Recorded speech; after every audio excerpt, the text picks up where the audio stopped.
महाराष्ट्र राज्याचे शिक्षण मंत्री दादा भुसे आता माझ्याकडे येऊन गेले. त्यांची भूमिका त्यांनी सांगण्याचा प्रयत्न केला. जी संपूर्ण भूमिका मी पूर्णपणे फेटाळून लावली आणि आम्हाला ते मान्य नाही म्हणून सांगितलं. कोणत्याही प्रकारे ते जे काही दाखले देत होते त्याच्यामध्ये देखील खरं तर 5वी पासून नंतरच या सगळ्या गोष्टींचा तिसऱ्या भाषेचा किंवा ऑप्शनल भाषांचा विषय येतो. त्यांनी हेही मान्य केलं की राष्ट्रीय शिक्षण धोरण जे आहे त्याच्यामध्ये देखील अशा प्रकारची कुठचीही गोष्ट समावेश केलेला नाहीये. त्यांनी ते राज्यांवरती टाकलेली गोष्ट आहे आणि राज्यांवरती टाकलं असताना हे का करतायत किंवा ह्यांना का करायचंय मी हे अजून अनाकलनीय आहे. मी हेही सांगितलं की म्हटलं ते काय ते तुमच्या उच्च शाळा द्या CBSE आणि वगैरे वगैरे या सगळ्या शाळा ज्या आता नव्याने आल्या या सगळ्या IAS अधिकाऱ्यांसाठी म्हणून काढल्या गेलेल्या शाळा होत्या. त्यांच्या मुलांसाठी की त्यांना जे देशभर इकडे तिकडे फिरावं लागतं त्याच्यासाठी म्हणून त्या शाळा काढल्या गेल्या होत्या.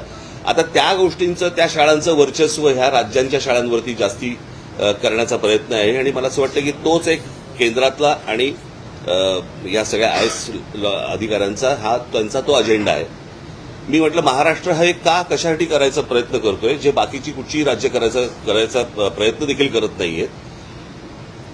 काही गोष्टींची उत्तर त्यांच्याकडे नव्हती आणि ते तेच गोष्टी बोलत होते. परंतु आम्ही त्या दिवशी मला असं वाटतं मी पत्रकार परिषदेमध्ये माझा संपूर्ण भूमिका मांडली. माझी तीच भूमिका आहे.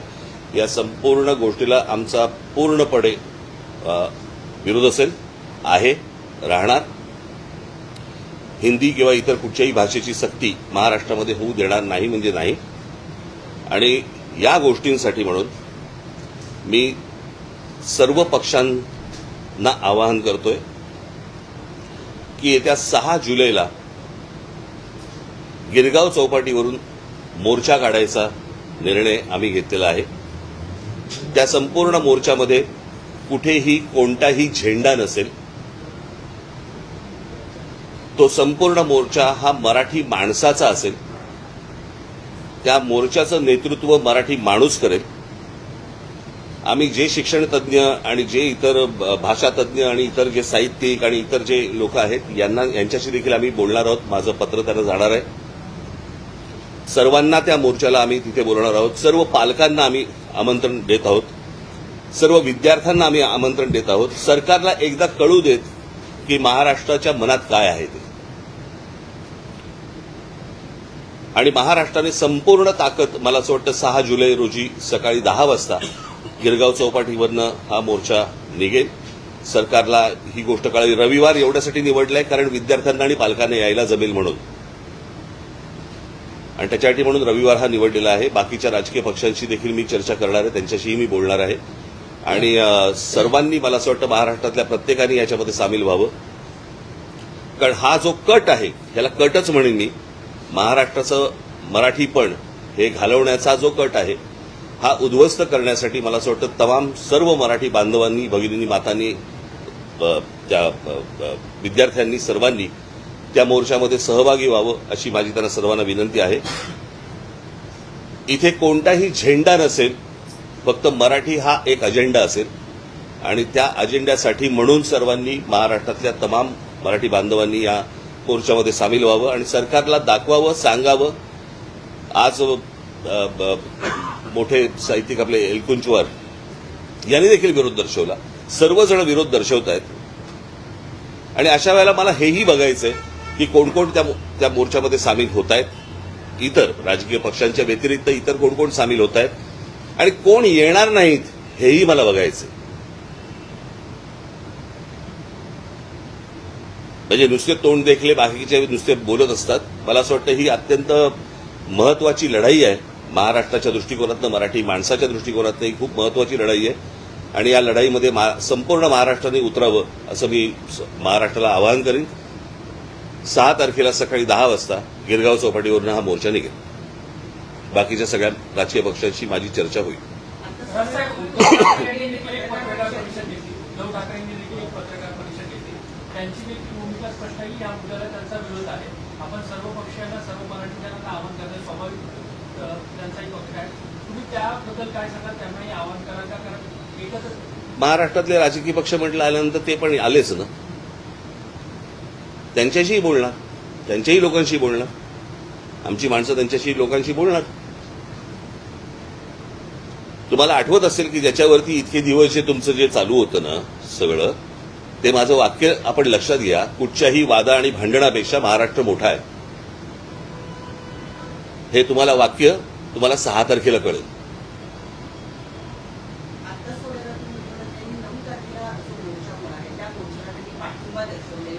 मला असं वाटतं आम्ही बोलू ना, त्या विषयावरती बोलू. रविवार एवढ्यासाठी आहे, सगळ्यांना येणं सोपं जातं आणि सरकारला महाराष्ट्राची ताकदही दिसायला सोपी जाते.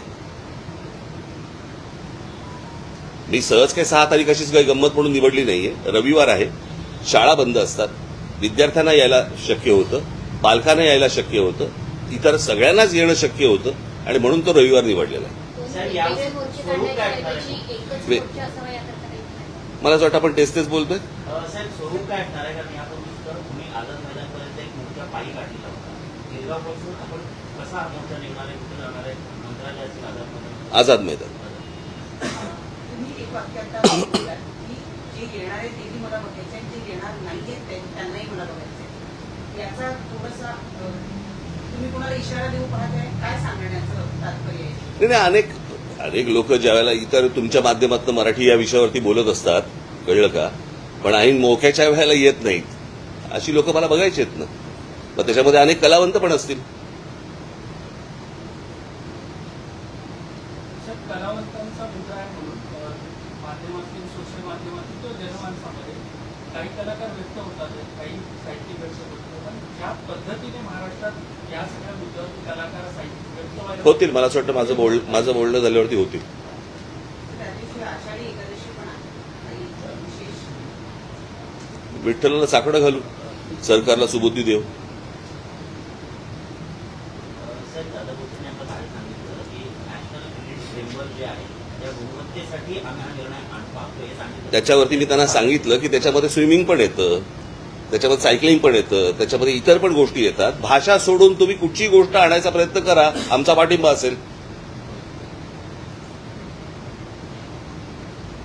जर त्या वयामध्ये मुलं जर समजा स्विमिंग शिकली किंवा इतर ऍक्टिव्हिटीज जर समजा ते शिकले तर चांगली गोष्ट नाही का? भाषेचं बंधन का आणताय? ह्याच्या मागे लॉजिक काय आहे? समजा पहिलीच्या मुलांना जर समजा तुम्ही सामूहिकरित्या जर समजा स्विमिंग शिकवलं तर चांगली गोष्ट आहे ना. तुमच्या काय ते रेटिंग प्रमाणे तुम्हाला काय करायचंय ते इतर गोष्टी शिकवा.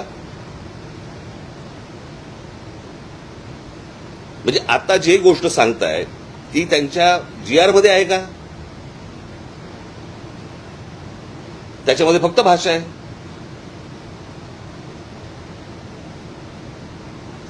साहेब, शिक्षकांना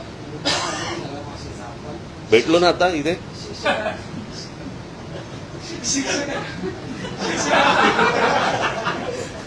भाषेचा मुद्दा आहे, पण शिक्षकांचा तुटवडा नेहमी जाणवतो. आता ते पण त्यांना सांगितलं. निवडणुकीत शिक्षकांना ते पण त्यांना मी सांगितलं. आता सांगतायत ते की 10,000 शिक्षक आम्ही भरती करणार.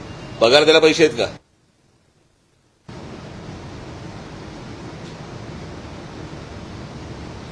आता जवळपास 90,000 कोटीची कॉन्ट्रॅक्ट ज्यांना दिलेली आहे ते कॉन्ट्रॅक्टर बोंबलतात की आम्हाला अजून पैसे नाही दिले. मला कळलं नाही की ज्या वेळेला महाराष्ट्रामध्ये एवढे प्रश्न आहेत, इतके विविध प्रकारचे प्रश्न आहेत, आपल्याकडे पूल पडतायत, आपल्याकडे अजून चांगले रस्ते होत नाहीयेत, अनेक गोष्टी आहेत, शिक्षणामधल्या अनेक गोष्टी आहेत, ह्या सगळ्या सोडून आपण भाषेवरती काय येतोय? मी मगाशी यांच्याशी बोलताना असं म्हटलं की कुठची तरी मोठी गोष्ट ही लपवण्यासाठी म्हणून दुसरीकडे लक्ष वेधण्याचा प्रयत्न होतोय की काय, असा संशय यावा अशी परिस्थिती आहे. मला काय राज्यामध्ये चालू आहे मला काही कल्पना नाही. मला हे माझ्याकडे आता इथे कागद आलाय. हे सगळं महाराष्ट्रातच का घडू शकतं? JNPT मध्ये भरती आहे आणि त्या JNPT मध्ये भरती असताना त्याचे इंटरव्ह्यूज हे अदानी पोर्टला चालू आहेत.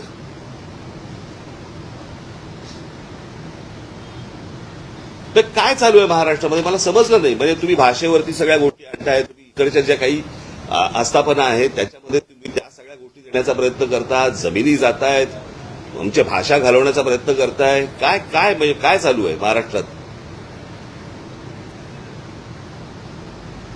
आणि हे जे अनेक जे विषय आहेत महाराष्ट्राशी संबंधित, मला असं वाटतं की त्या सगळ्या गोष्टींचा एक सामूहिक त्याला विरोध, कळलं का, खास करून हिंदीला, खास करून हे भाषेच्या सक्तीला, याच्यासाठी म्हणून तो 6 तारखेचा मोर्चा आहे. मी बाकीच्या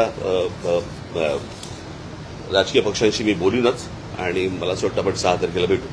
हिंदी भाषेचे पालवी सकारात्मक आहे, त्यांचा एक आरोप हा सुद्धा आहे किंवा त्यांचे एक म्हणणं हे सुद्धा ते आहे. कोण? काही शिक्षण क्षेत्रातले लोक आहेत, वेगवेगळी लोक. नाही, ते कोण? मला ते कोण आहेत? त्यांचं म्हणणं आहे की तुम्ही अपॉर्च्युनिटीज कमी करता. कसल्या अपॉर्च्युनिटी? हिंदी भाषा असं काय हिंदीमध्ये ठेला टाकायचंय? म्हणजे काय करायचंय? का डायरेक्ट आता 1ली ते 5वी हिंदी घेतलं की लगेच हिंदी चित्रपट सृष्टीमध्ये आम्हाला काम मिळणार आहे? काय आहे तुमचं? काय वाकडं झालं?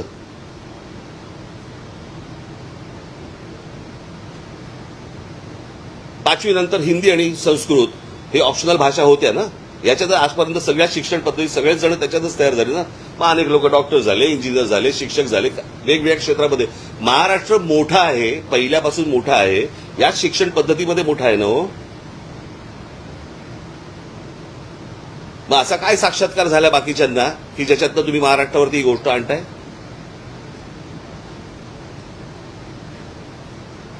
पाचवी नंतर हिंदी घेऊन, मला असं वाटतं हिंदी घेऊन म्हणण्यापेक्षा हिंदी ऑप्शनल असताना हिंदी संस्कृतमध्ये शिकून दादा भुसे झाले का शिक्षण मंत्री? मग विचारलं होतं त्या काय क्रेडिट रेटिंगमध्ये दादा भुसे स्विमिंग येतं का म्हणून? ठीक आहे.